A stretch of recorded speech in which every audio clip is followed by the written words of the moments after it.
carta de Samuel, capítulo de número 12, do verso 15 ao verso de número 23. Todos acharam? A palavra do Senhor diz assim. O contexto aqui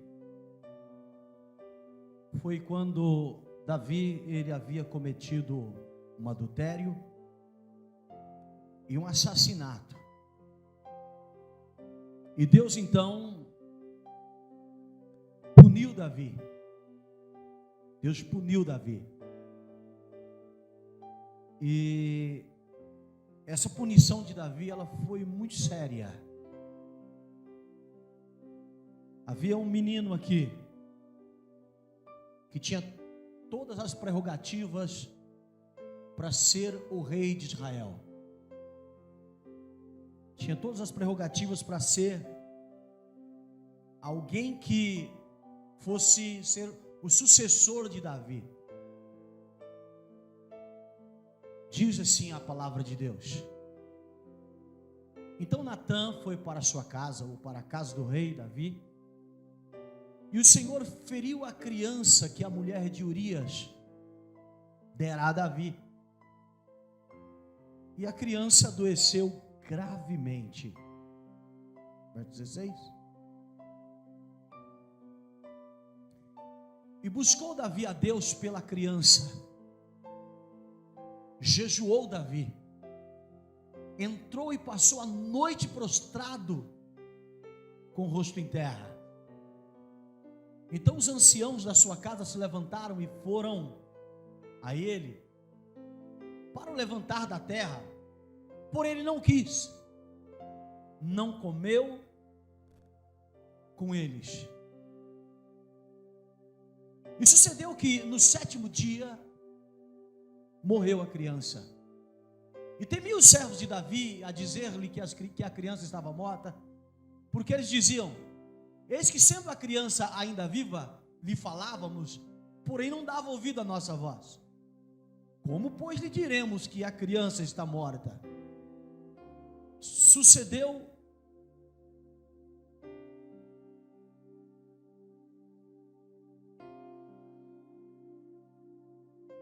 outro verso 19. Viu, porém, Davi que os seus servos falavam baixo, estavam lá cochichando.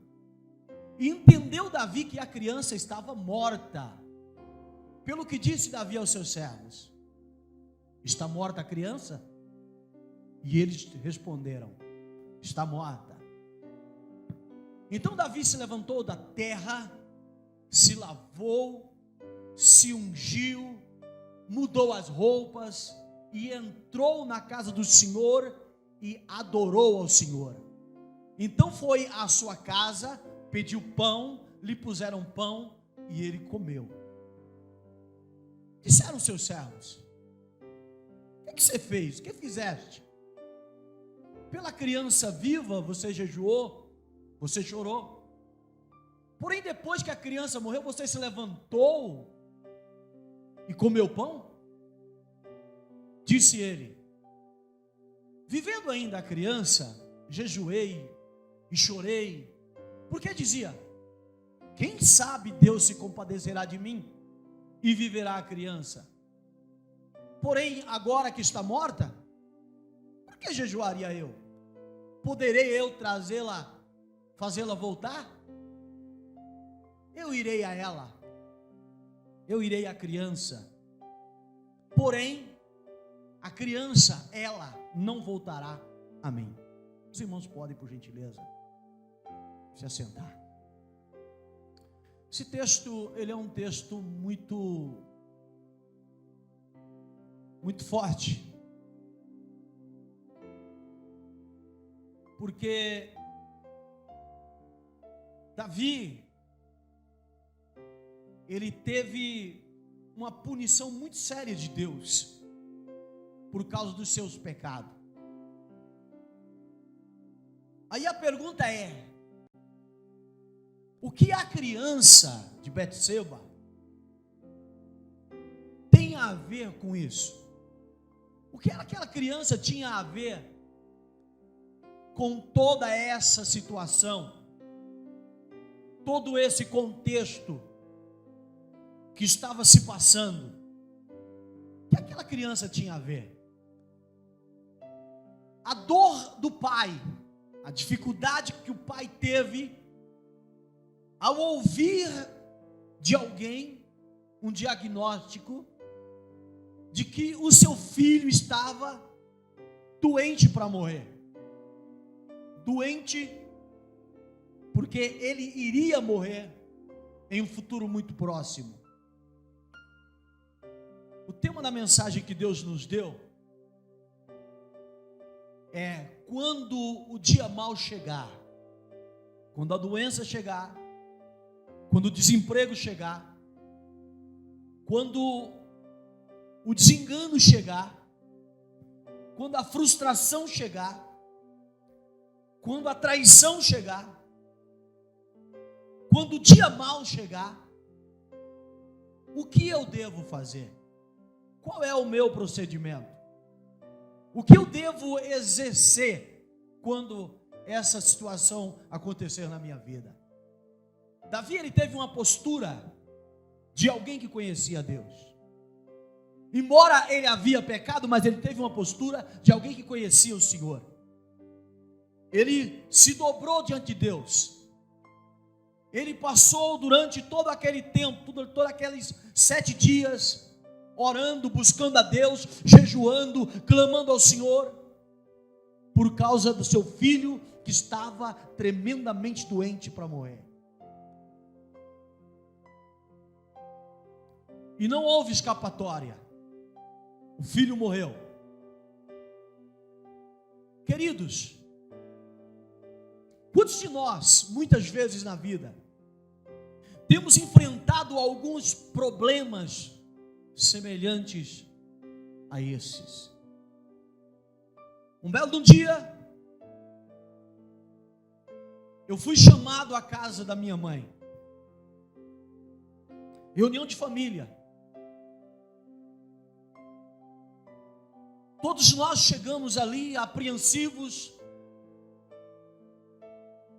porque o quadro não era um quadro muito fácil. A situação era difícil. O meu pai havia sido internado. Internado com câncer no esôfago. E aí você imagina, por exemplo, toda a família, quando recebe um prognóstico, um diagnóstico desse.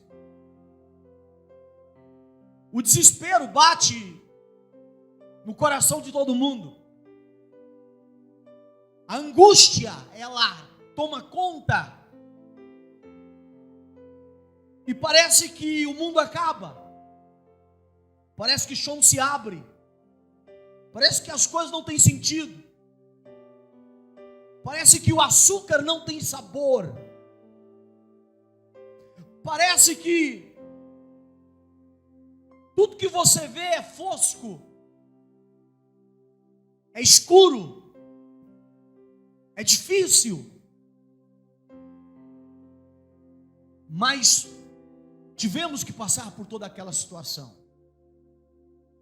Aquele câncer do esôfago do meu pai o levou à morte. Morte física. Porém, aquela enfermidade o levou à vida espiritual. Porque lá no leito daquele hospital, ele conheceu Jesus. Há um texto em Romanos 8, verso 18.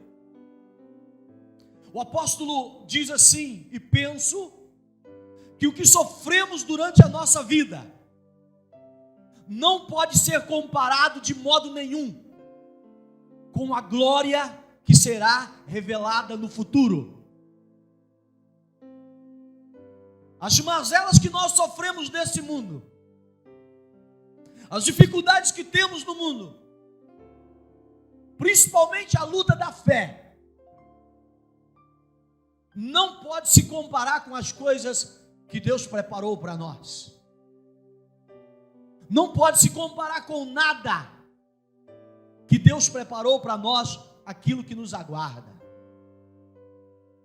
Mas nós temos ouvido algumas frases como essa. Isso nos leva a acreditar que Deus está nos castigando.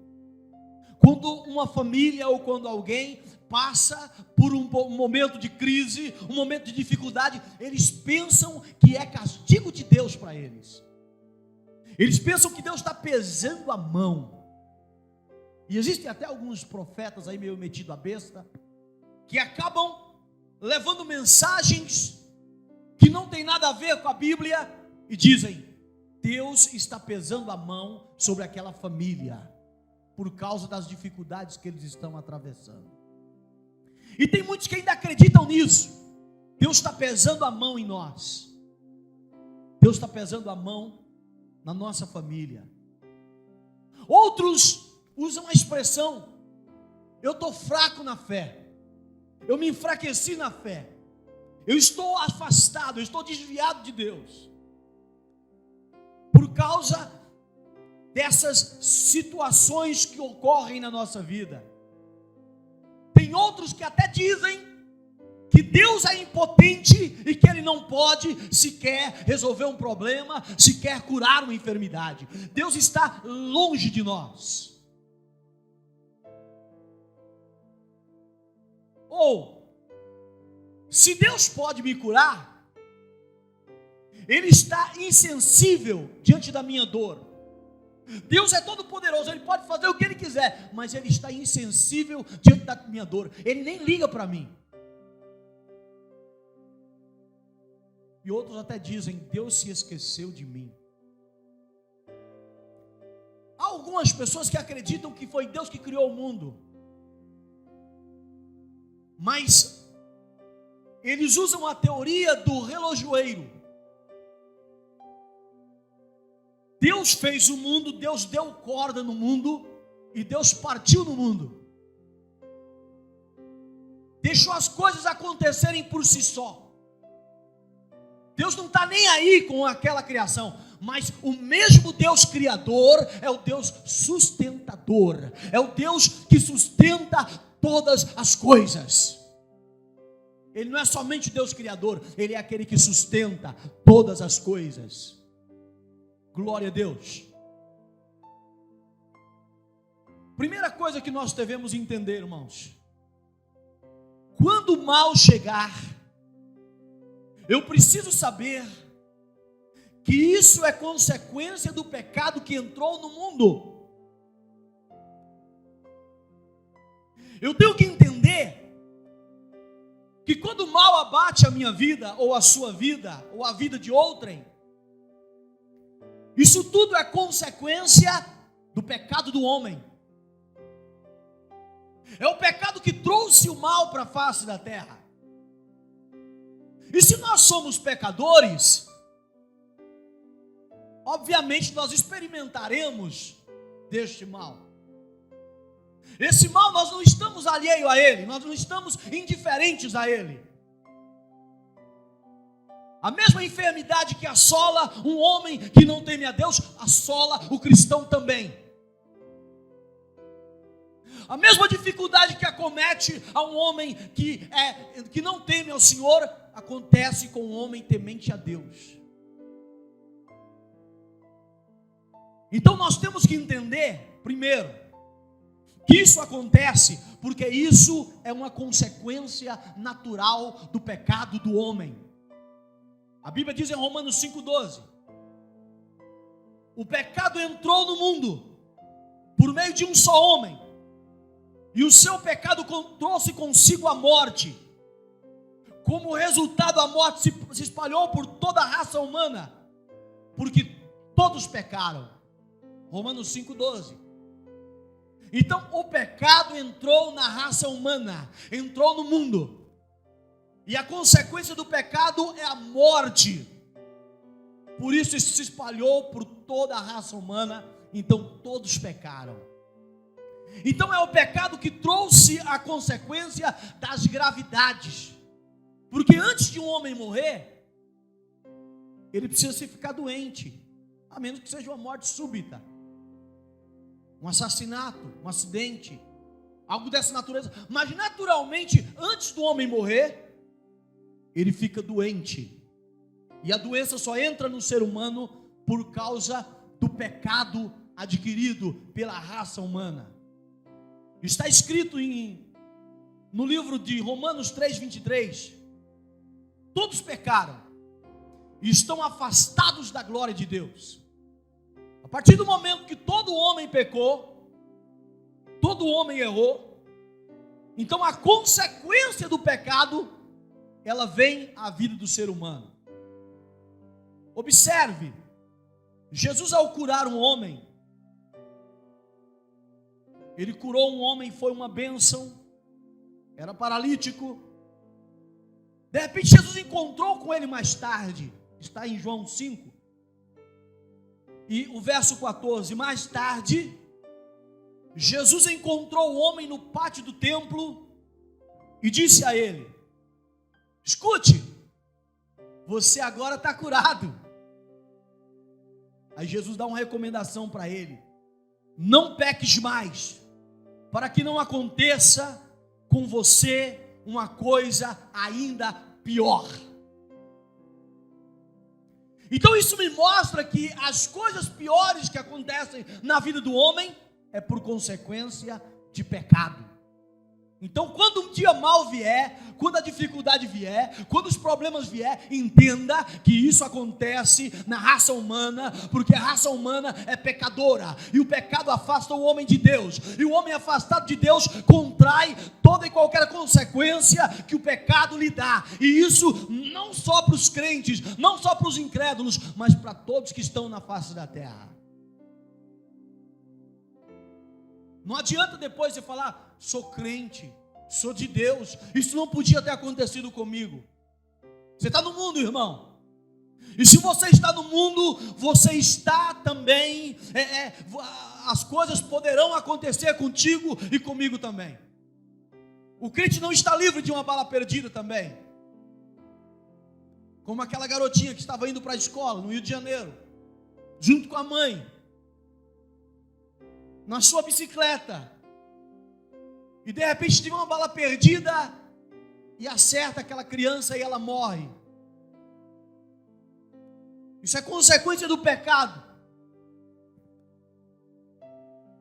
Nós temos que entender isso. O pecado, ele é tão terrível, que ele agrediu até a própria natureza. Se não houvesse pecado na terra, a nossa natureza seria diferenciada. Eu duvido alguém chegar numa represa como essa, pegar uma caneca, ir lá e tomar um pouco daquela água. Se você fizer isso, é caixão, não faça. Ela primeiro precisa passar por um processo, para que ela possa ser ingerida. Existem lugares que estão completamente contaminados. Ultimamente as praias do Nordeste estão contaminadas por mancha de óleo. Milhares de toneladas de peixe. Dá dó você ver as imagens. Até a própria natureza. A Bíblia diz assim, que Deus falou para Adão após ele haver pecado: você fez que a sua mulher lhe desse e comeu a fruta da árvore que eu proibi comer. Por causa de você, Adão, a terra será maldita.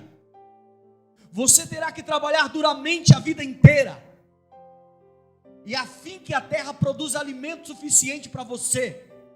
A terra dará matos e espinhos, e você terá que comer ervas do campo. Está em Gênesis 3, 17, 18.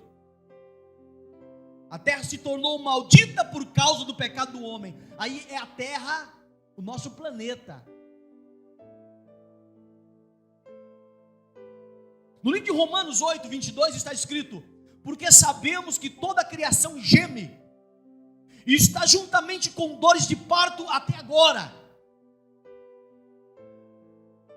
A terra está doente, o planeta está doente. Há estudos sobre as nossas calotas polares, estão se derretendo dia após dia.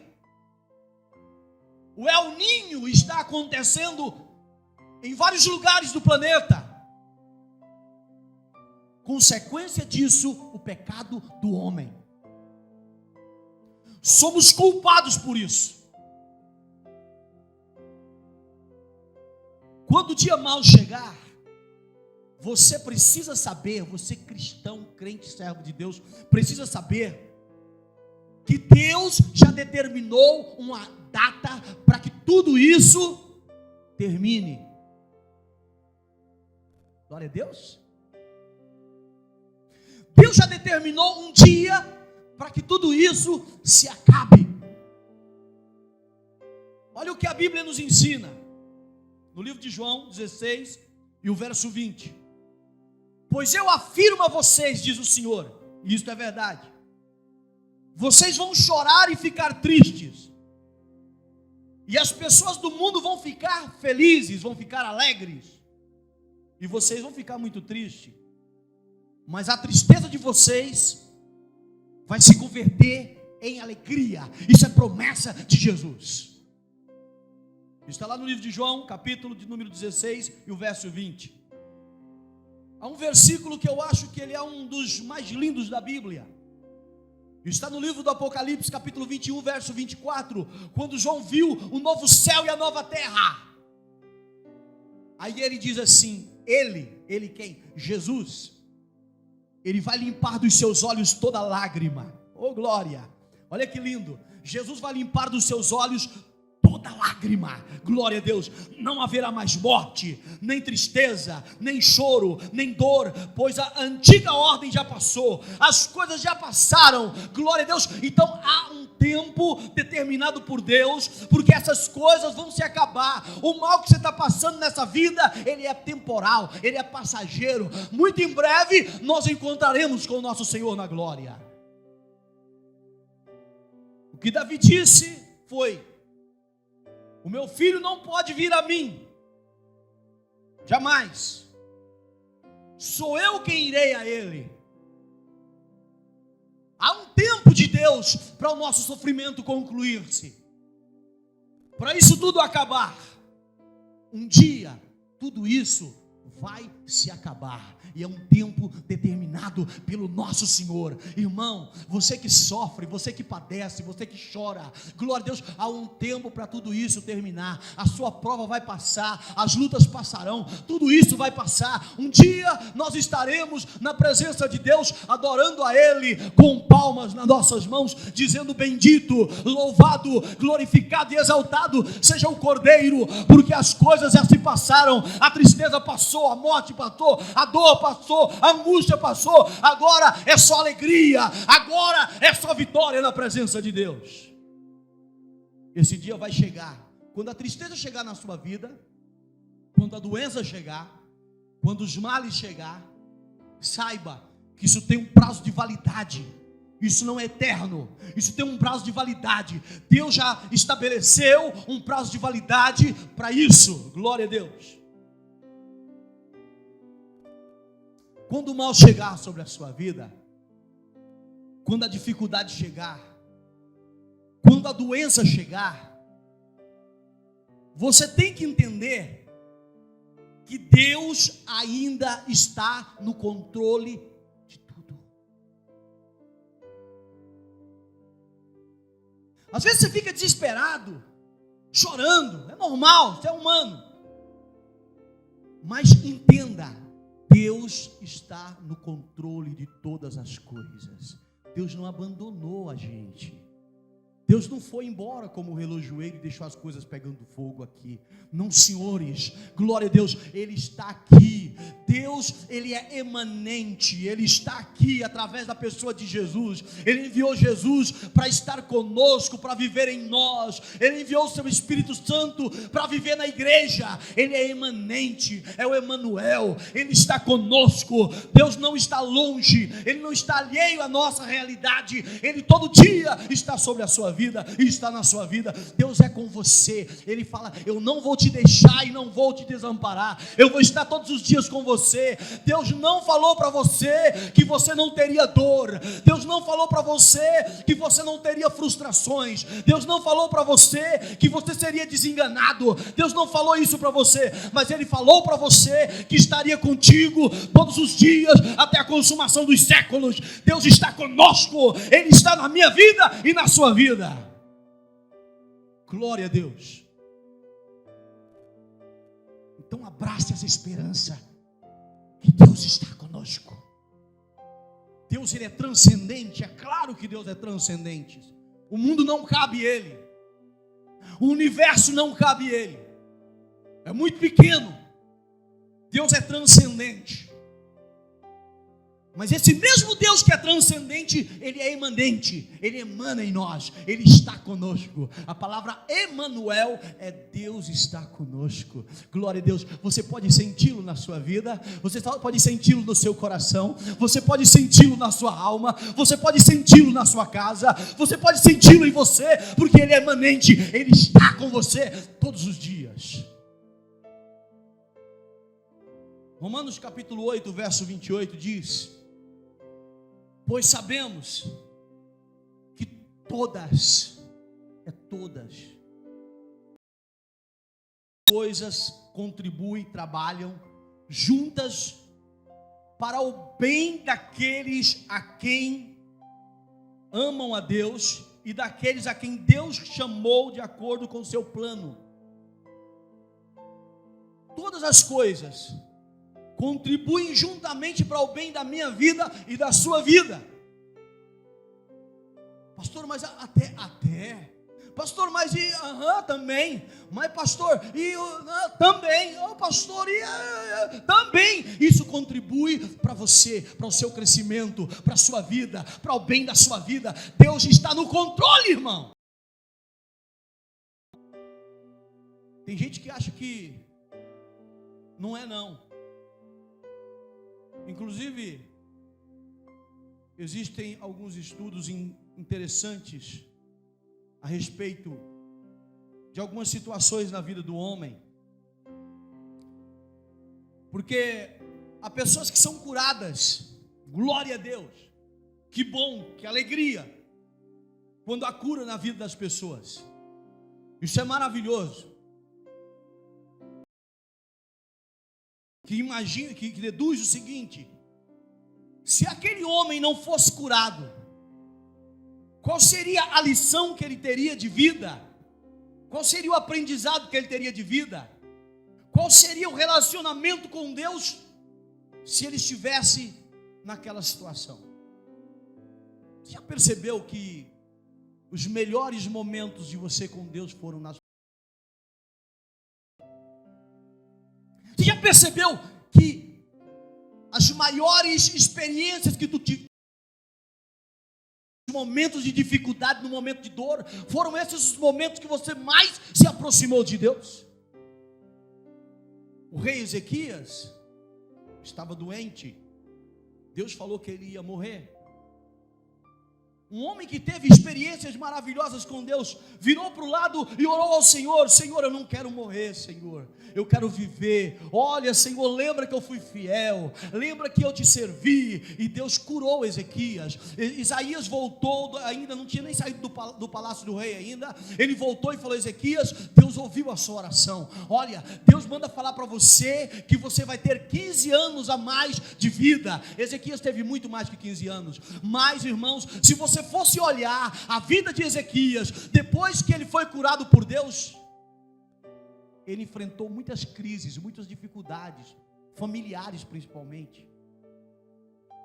Era melhor que ele tivesse morrido, porque ele já tinha vivido uma vida mais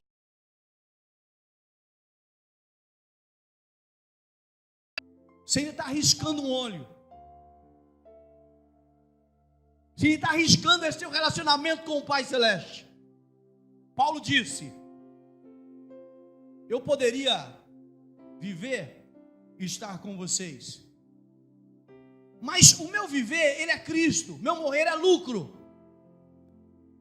A morte do crente, irmãos, sela o destino da alma do crente. O salmista disse que é aprazível ao Senhor a morte dos santos.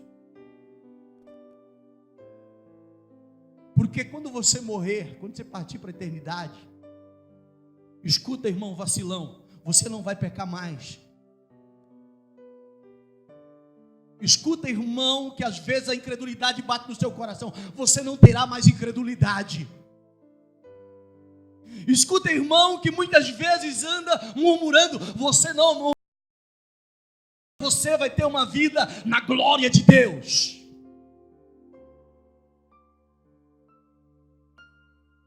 A morte é só um veículo de transporte.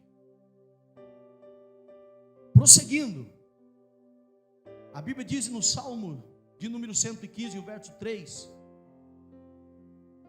quando o salmista fala de idolatria, aí alguém diz assim: onde está o teu Deus? Aí ele responde: o meu Deus está no céu e faz tudo o que Ele quer.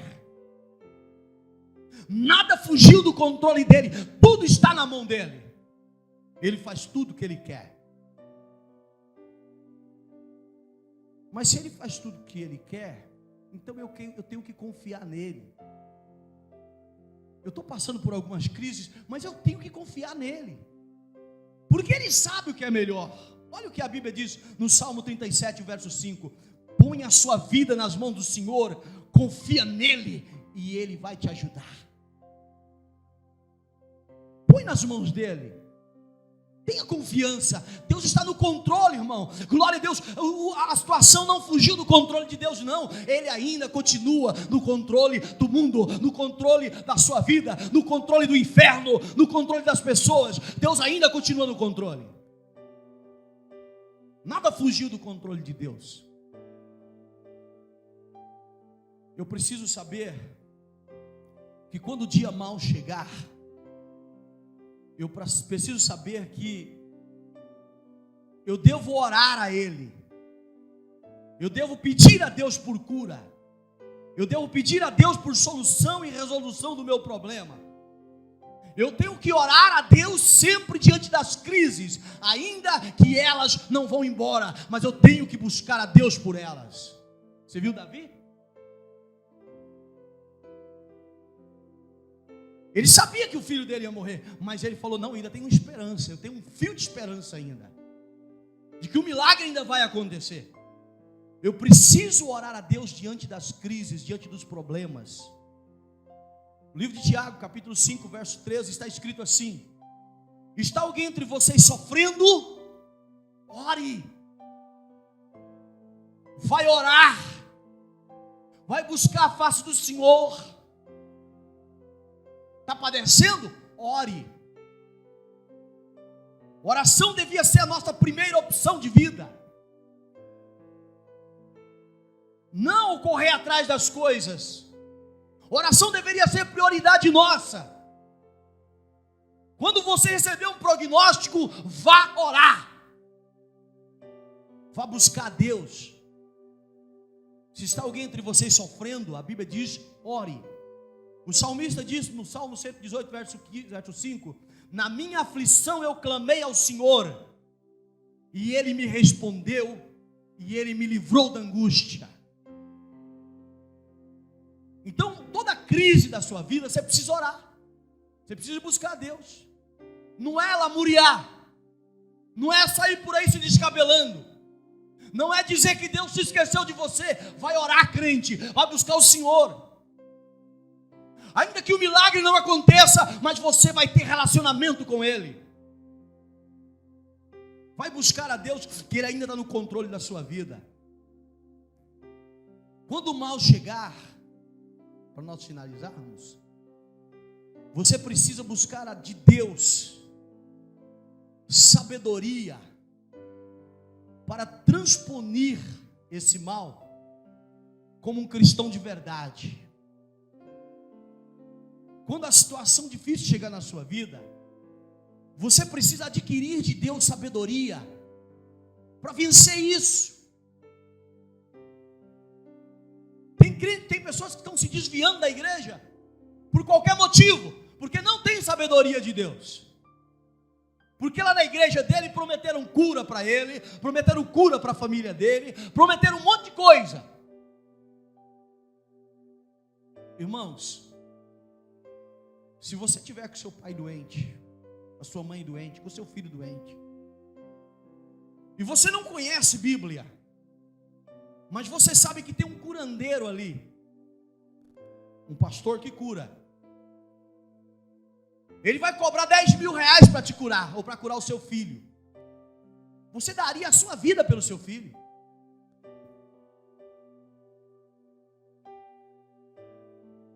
Aí você vai lá, entrega o dinheiro e aquele camarada ora pelo seu filho, ou reza pelo seu filho, ou faz alguma coisa pelo seu filho, mas a coisa não acontece. Aí você fica frustrado. Mas se você não levar, e não levar lá os 2, 3 mil reais lá pro camarada orar pelo seu filho, e de repente seu filho morrer, aí alguém vai falar para você, se tivesse levado. Há uma pressão psicológica e maldita sobre as pessoas dos tempos de hoje. Religião dá dinheiro por causa disso, porque é você se usufruir da vida dos outros, ou seja, do sofrimento dos outros, é você extrair alguma coisa da dificuldade do outro. Isso é pecado. Deus vai cobrar dessas pessoas. Então entenda, busque de Deus sabedoria, busque de Deus conhecimento, para você transponir isso. Como é que eu vou adquirir sabedoria de Deus? Palavra de Deus, um livro que está na estante que muitas vezes nós não lemos. Como eu vou adquirir sabedoria? Indo aos cultos de ensinamento e aprendendo a palavra de Deus, porque eu vou ser uma pessoa mais sábia. Como eu vou adquirir sabedoria? Buscando a Deus com todo o meu coração e sabendo de Deus muitas coisas.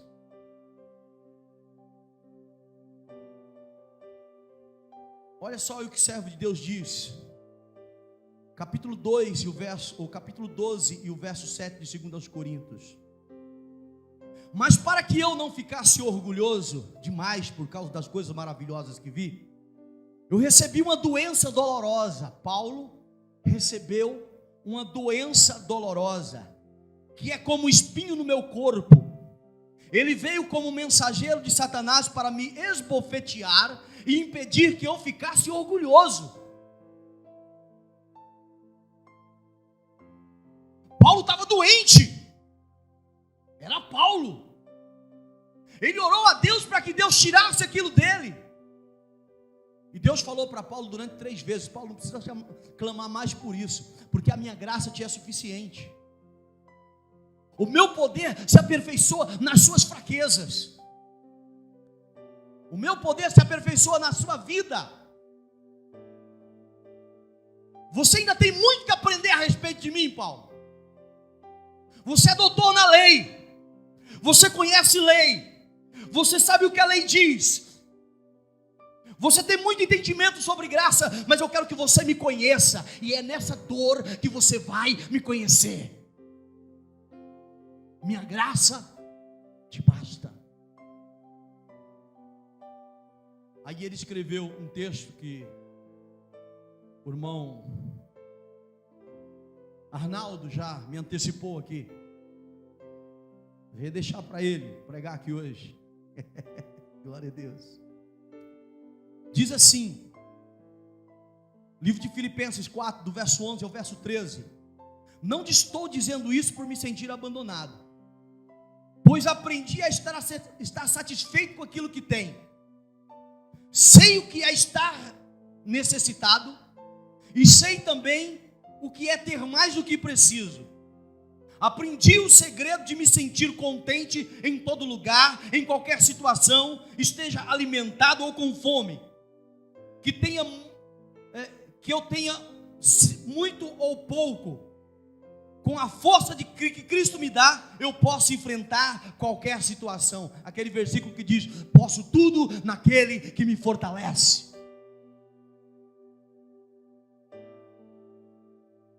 Eu já aprendi a ficar contente com o que eu tenho. Eu sei ser um camarada rico, eu vou continuar dando glória a Deus. O que Paulo quis dizer é: se eu estiver doente, glória a Deus. Se eu estiver com saúde, glória a Deus. Se a minha conta na poupança estiver maravilhosa, glória a Deus. Se eu estiver devendo no especial, glória a Deus. Se o meu filho estiver bem, aleluia, glória a Deus. Mas se o meu filho estiver mal, glória a Deus também. Eu posso enfrentar todas as dificuldades naquele que tem me fortalecido, porque eu aprendi. Paulo aprendeu. 1 Coríntios capítulo 10, verso 13. O apóstolo Paulo ensina que quando você é provado, quando você é experimentado, você não vai ser provado, tentado, experimentado além da força que você tem. E ele diz no verso 13 do capítulo 10 de 1 Coríntios, que com a aprovação vem o livramento. Esse Paulo, já na sua morte, ele escreveu no livro de 2 Timóteo, capítulo 4, verso 20, que ele tinha um discípulo chamado Trófimo. Não coloque esse nome nos seus filhos, por favor, que é um nome esquisito, mas para a época era pertinente. Ele falou que ele deixou Trófimo lá em Mileto. Ele não falou que ele estava mais ou menos. Ele falou: eu deixei ele lá em Mileto muito doente.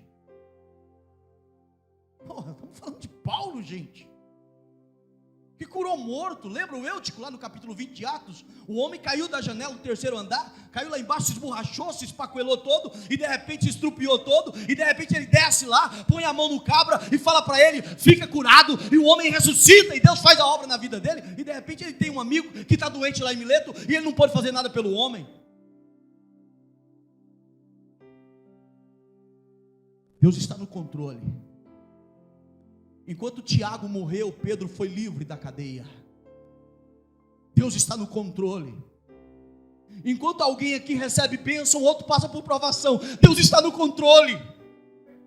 Enquanto alguém aqui tem bênçãos acontecendo na sua vida, as portas são abertas, outros estão ficando desempregados, Deus está no controle. Você quer ficar de pé para orar comigo?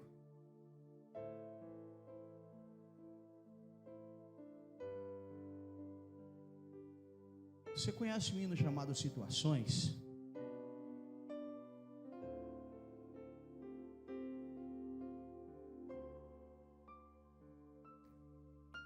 Glória a Deus. Eu quero que você feche os seus olhos junto comigo nessa noite. Alguns de vocês eu sei o que vocês estão vivendo, outros não. Mas eu sei que Deus tem falado conosco aqui essa noite.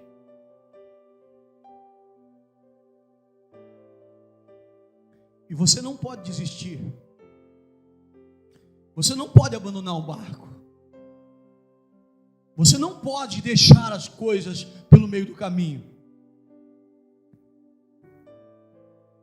Deus está no controle. Ele te fortalece essa noite. Receba força de Deus e vigor de Deus para vencer toda e qualquer parada que vier na sua vida. Receba de Deus alegria para vencer. Aleluia. Senhor, estamos em Tua presença nessa hora.